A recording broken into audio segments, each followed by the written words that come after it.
بەری دوو ڕۆژان من چوومە فابریقەیەکی لەڤێرێ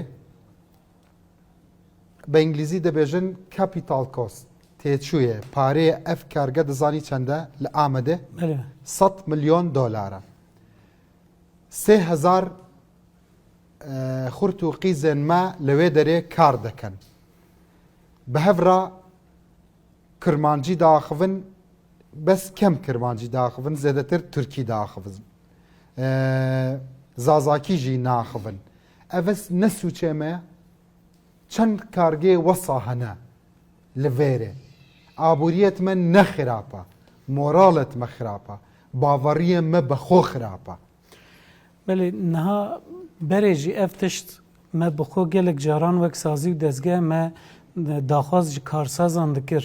yek ji şert û mercên wergirtina kar em bêjin kesekî bigirî ji bo xebatê jê daxwaz bike em li Kurdistanê ne li paytexta Kurdistanê ne li dilê Kurdistanê ne herkes Kurd e bila ew kesê xebatkar bi Kurdî bizanibe dema mêvanek hat